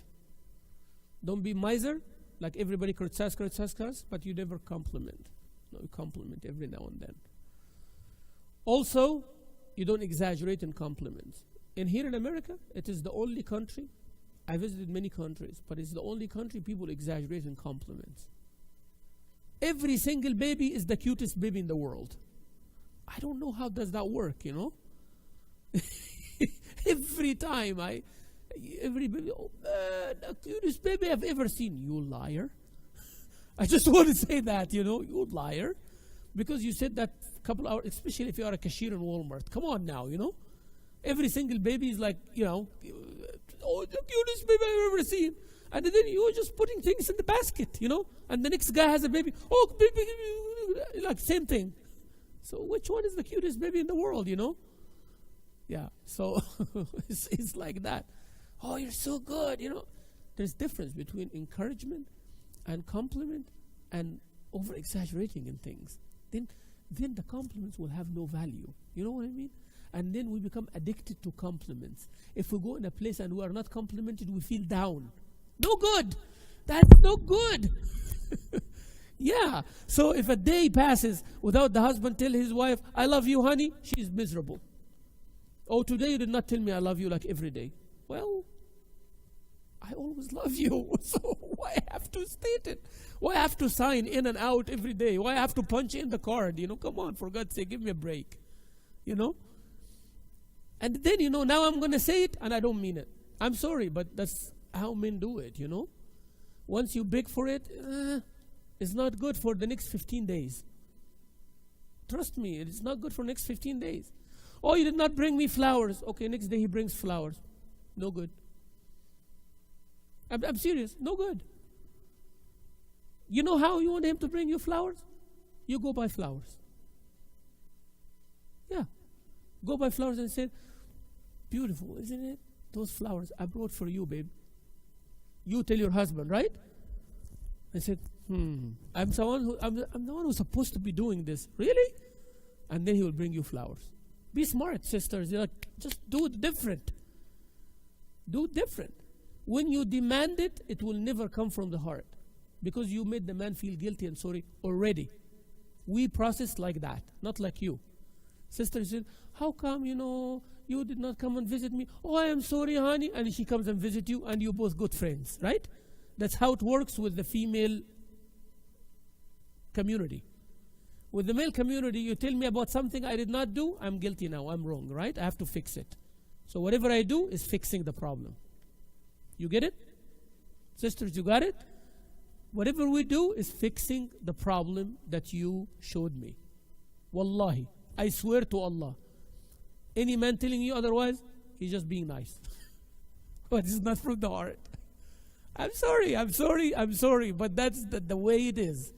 You say, how come you left without giving me the hug? All right, here is a hug.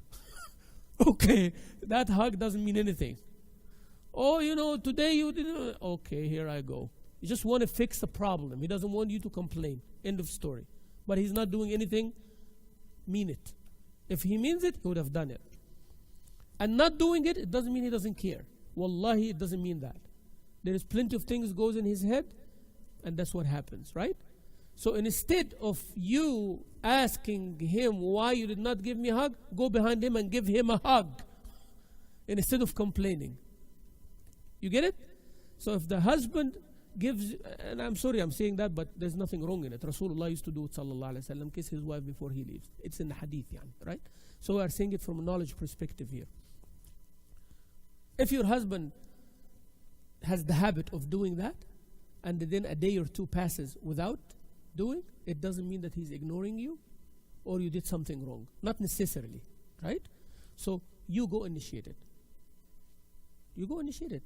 Why you have to be the consumer all the time? And I'm not meaning it in the wrong way, Why you have to be the one giving that? Give it too. All right? So give it too. Why you're running without the, okay, here's a hug. Why you're running without, here's a kiss. Or salam. May Allah be with you. Close the door behind him. No big deal. If he didn't do it, you do it. That's what you are two closest to each other. It's not about, oh, you didn't do this, you didn't do this, you didn't do this. You do it. Don't always make the other person feel that there is something they should have done and they didn't. If this pattern continues, they kind of become like secluded, this is a person that every time I come close to, they show me what I don't do. It will come back at you the same way, and sometimes multifold. Or that person will become passive aggressive. It's either they become defensive or they become what? Passive aggressive, and neither one is good. Family, marriage doesn't work like that. We all have flaws. So you always have to be just and fair with people. Wallahi, all of this comes down to one thing. Knowledge, and more knowledge. Right? You seek knowledge, it humbles you down, it changes your behavior. It's like sometimes you ask someone, he said, you know what, I'm not good in writing. How many of you have that issue? I'm not good in writing. I'm good in speaking, but I'm not good in writing. I don't write. Like I can't sit and write 5-6 pages of things. I have an issue with that. So you go ask somebody, professional, in literature or something, tell them, I want to learn how to write. He said, read more. Right? Read more. Because once you read more, you are building your storage of expressions, of words, of sentences. Then your mind starts analyzing this big base. It's too much to keep inside, right? It has to come out. Then when you start writing, you have a big, huge saving account. And then you develop a style. And then you become creative in that style. But you have to have the base. Somebody does not read. Last book they read was in high school. And now they are like 40 years old. How are they going to write a letter? How are they going to write like a report? How? You have to read more. Don't depend on Microsoft templates or pages, Apple pages templates. I want to write a letter. They give you the template and fill in that destroys your brain, by the way. This kind of thing destroys your brain. Because You're just putting information. You're not creative anymore. They teach you how to do things. Just put your name and sign, and that's it. And the template is ready for you. It's not even your words. No. It has to be your print there. Read more. So the more knowledge you have, the better behavior you'll get. All right? More knowledge. Because you read more hadith. Oh, Prophet did this with Aisha, and Hafsa did this, and the Prophet replied, and the other man came with. You read more and more and more. So when a situation arises, you have a saving account. Oh, that happened before. I know what to do now. But if you don't know, oh, I don't know. Of course you don't know. So knowledge, and more knowledge. She's truthful. The sister is very truthful. Sometimes truth hurts. Sometimes you need wisdom. We lack that, men and women, you know. Yeah, truthful, but it doesn't mean that you become offending. You're truthful, yes, but not offending. Don't hide the truth, and sometimes don't be blunt about it. You know, somebody overweight. When you talk to them, man, you gain lots of weight. What you do? You just said the truth, didn't you? But what does the truth do? They gained weight. You stated that they gained weight. They actually gained weight. They know that they gained weight, and they know that you're saying the truth. So what is the problem? Truth doesn't need to be said here. You don't need to say the truth here. It is the truth, but you don't state it like that. Right? You talk to them and you do this and take them out for lunch, see how they eat. You know, by the way, I go to the gym. You want to hang around? There is a good class. Yeah, like that. You see? Sometimes it takes weeks. And sometimes maybe that person is suffering in depression. Nobody is advising them. They can't have a friend. They are killing themselves. They're dying, eating themselves out, you know? Eating themselves to death. We don't know. So by you stating the truth, maybe that person will go commit suicide. Yeah. If they are not faithful and they are not, you know, strong with their iman. You don't do that. So be very careful. Truth, yes, but not like that. You have to have, like, sometimes hikmah.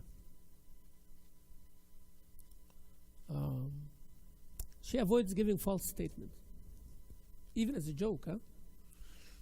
What is the cure for that? How you avoid giving false statement? You might tell me, Sheikh, but I thought that this is the truth. Right? Someone come back at me and they said, but I thought this is the truth. I did not mean it's false statement. What would your answer be, sisters? If I tell you that's a false statement, you say, oh, I didn't mean it's a false statement. I thought it is the truth. What would your answer be for someone like that? Think. Verify before speaking, right? Verify it. Have you made effort to verify it's false or not before you say? Because most likely, false statements people made, they heard it and they delivered it. Yes? And mashallah, sisters, bar none in this. You know, hear, deliver. And they said, what? Wait. You know, too late. The train left the station already. No. Verify. Verify. True? Really? When? What? And then even if you verify, sometimes you choose, do I deliver it or not? Be careful also. So not everything you know, you should deliver. See, there are stages of things. You heard? Said, you know what? I don't want to hear this. There are certain things you stop there. Sometimes, is it the truth? What is the proof? If they don't provide the proof, it ended right there.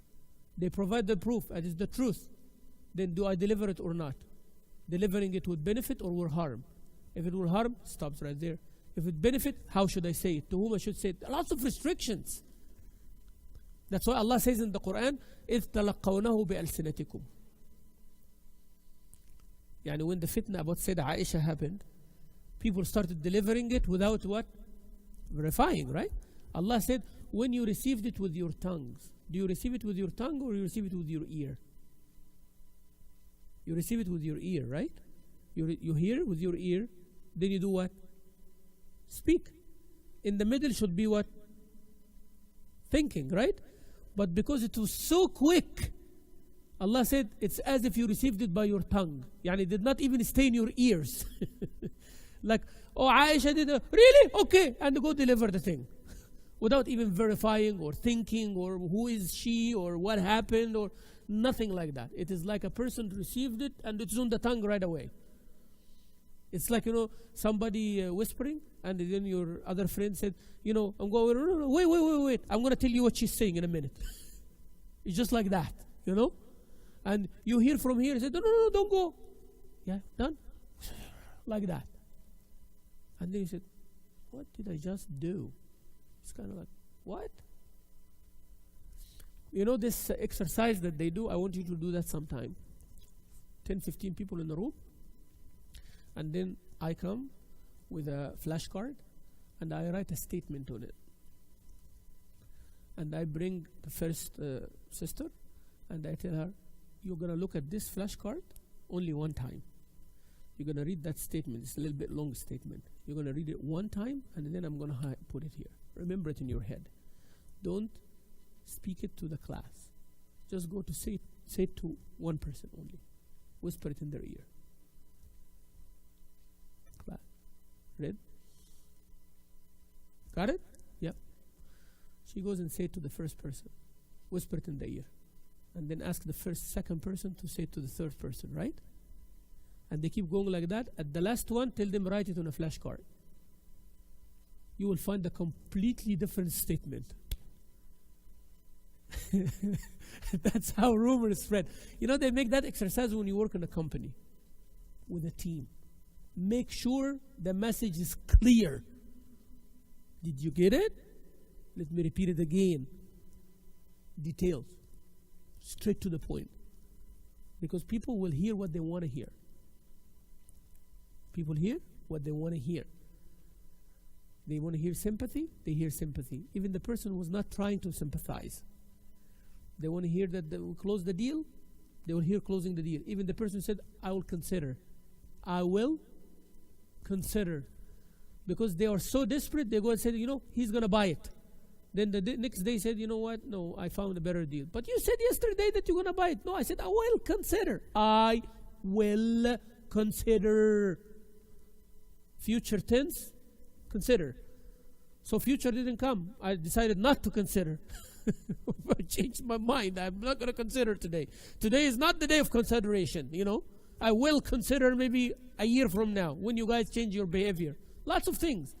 But you wanted to hear that he's buying. He's interested. You heard it. Okay? So people want to hear what they want to hear. So be very, very clear in your message and truthful. And don't give false statements. Falsehood is bad. Those who witness no falsehood, and if they pass by futility, it's nonsense talk, they pass it with honorable. They pass it with honorable avoidance. Surah Al-Furqan, 25:72. وَالَّذِينَ لَا يَشْهَدُونَ الزُّورَ وَإِذَا مَرُّوا بِاللَّغْوِ مَرُّوا كِرَامًا. There's a proverb, I think, among the kids, snitch doesn't, something like that. And I don't know, I forgot. One of my girls was telling me, snitch doesn't stitch or something like that. I don't know. But,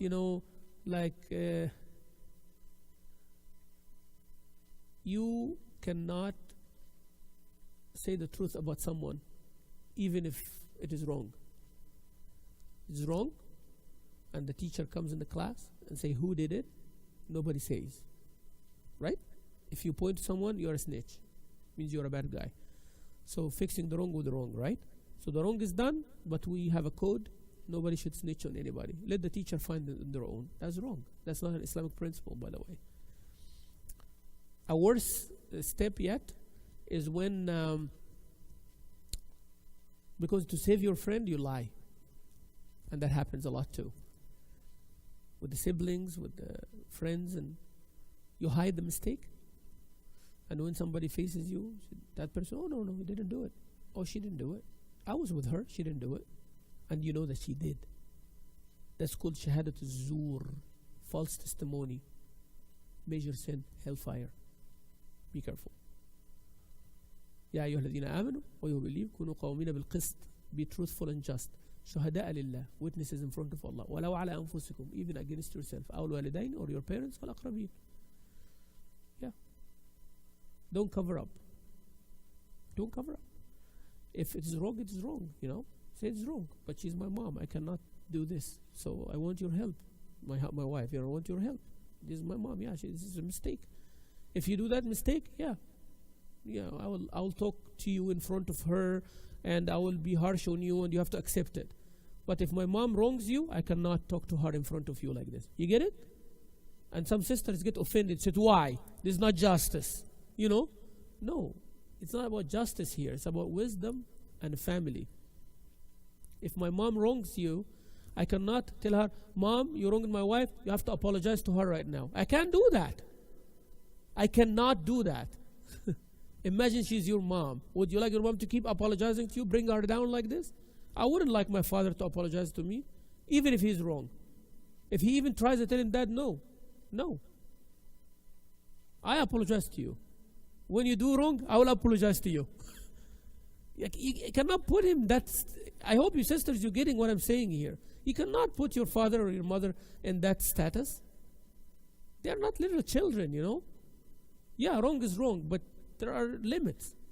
I cannot make my mom to apologize to my wife whether she likes it or not. It's not going to happen. There are certain things, we can solve it with wisdom and hikmah. If it is off the limit, if it is making something haram, there are issues. But you know, she was harsh on you a little bit. She screamed at you, she criticized you, and you felt bad, and you proved that you were right. These kind of things, you don't expect me to go and confront you with my mom and make my mom wrong in front of you. We're not talking about Sharia, haram, halal here, right? Sharia is above everybody, okay? But I cannot put mom down. I cannot also put your mom down. Same thing. But I might do to you. So we have to be on the same page here. You know, my mom said your wife yesterday did not greet me well. And I said, no, go apologize to my mom. You know, she's your mom. That's fine. And you shouldn't feel down, you know, because I will make up to you when we leave.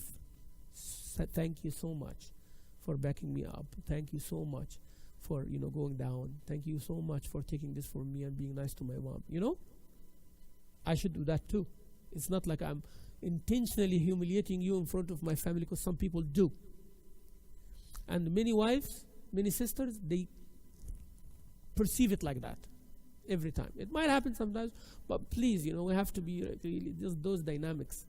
That's why I want somebody professional to come and teach us these things in workshops, how to deal with daily things. I would love to bring a young wife and an older mother-in-law in a panel. I would love to do that, wallahi, here in the masjid. I would do it. I'll do it. I will make them get on each other, for people to learn. I'll do it, and I will do it. I will tell the sister certain things will intimidate the older one, and I'll tell the other one to intimidate, and I will see how it works. And we all learn. Yeah. Because we all have these issues. Inshallah, we'll stop here. And next time, inshallah, Rabbil Alameen, we are going to continue about sincere advice and other things as the fruit with working with the community work, inshallah Rabbil Alameen. Please keep thinking what would be a project that you would like to do in the masjid here as Ideal Muslimah club or a group. Ideal Muslimah group would be a group, inshallah, in the masjid, would be activated here, but you need to come up with ideas that you want to do. Whether physical things in the masjid, whether spiritual things, whether a night at the masjid every month, whether a night out somewhere, whether, family barbecue, things like that. So the Ideal Muslimah is going to start a project of motivating this community. So Ideal Muslimah group or Ideal Muslimah club, and we will say project motivation, something like that. Project motivation. So we're going to motivate people. So that's our, being Ideal Muslim, we're going to motivate people. And how you motivate people, you can make a list of different things. It can be a 5-minute activity, or it can be a 1-day activity, or a 1-weekend activity. And inshallah, the masjid will help you out. And I hope, inshallah, everybody listening online, take this idea, fly with it. There is no copyright. This is Muslim right, okay? So every idea here, please build on it, trim it, try to enhance it, try to improve it, and give us feedback inshallah on Masjid al-Salam website and Masjid al-Salam Facebook. I want to hear from you all. Jazakumullah khairan for listening. Assalamu alaikum wa rahmatullah. I'll see you next Wednesday inshallah.